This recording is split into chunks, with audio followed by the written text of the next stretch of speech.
ఏంటండి ఇంకా పడుకోలేదా? నా కోసం వెయిట్ చేస్తున్నారా? అయ్యో, మీకోసం పాలు తీసుకురావడం మర్చిపోయానే.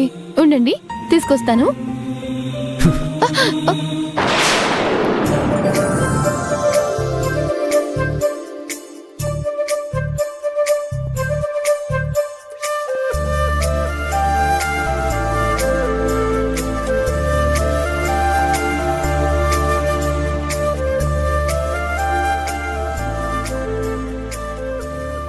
ఏంటి ఇంతక్కడి నుంచి చూస్తున్నాను, ఊరికే ఎక్స్ట్రాల్ చేస్తున్నావు? ఏవండి అనటాలు, పొరబోతే తల మీద కొట్టడాలు, నీళ్లు తాగించడాలు, కొసరి వడ్డించడాలు. అది మీ భార్యగా నా బాధ్యతండి. నేను నిన్ను నా భార్యగా యాక్సెప్ట్ చేయనని చెప్పాను కదా. మీరు చేయకండి, కానీ మిమ్మల్ని భర్తగా నేను యాక్సెప్ట్ చేశాను.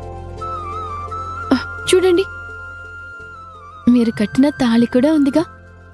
ఇలా చేస్తే నేను నీకు దగ్గరైపోతానా? అలా అని అనుకుంటున్నావా? ఆల్రెడీ దగ్గరగానే ఉన్నాంగా.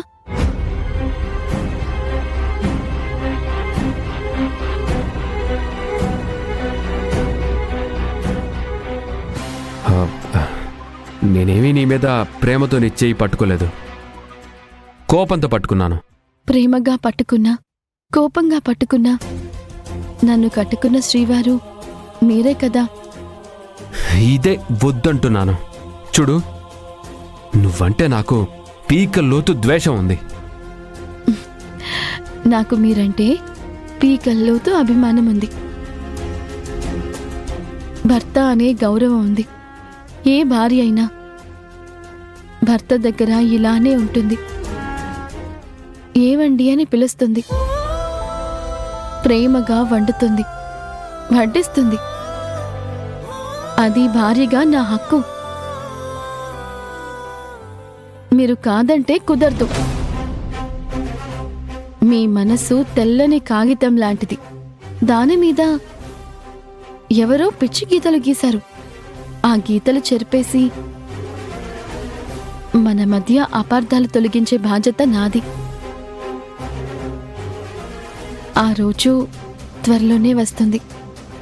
అంతవరకు మీరు నన్ను ఇలా ద్వేషిస్తూనే ఉండండి. నేను మిమ్మల్ని ప్రేమిస్తూనే ఉంటాను. నీ తీయని మాటలతో మా అమ్మని నమ్మించగలవేమో, నన్ను కాదు. నీ మాయ మాటలకు, నీ నటనకు నేను లొంగను.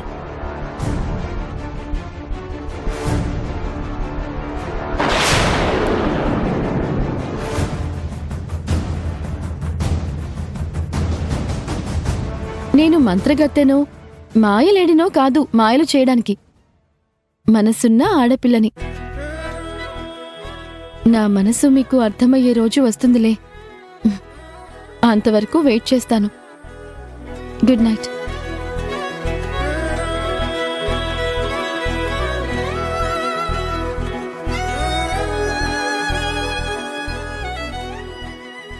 ఏంటి నువ్వు బెడ్ మీద పడుకుంటున్నావు? ఇది నా బెడ్. అది పెళ్లికి ముందు. ఇప్పుడు మనం భార్యాభర్తలం. ఇప్పటి నుంచిది మన బెడ్. సో దీని మీద పడుకునే అధికారం నాకు ఉంది. నా పక్కన పడుకుంటావా? భార్య అయిన తర్వాత భర్త పక్కకిగా పడుకోవాలి. రండి, వచ్చి పడుకోండి.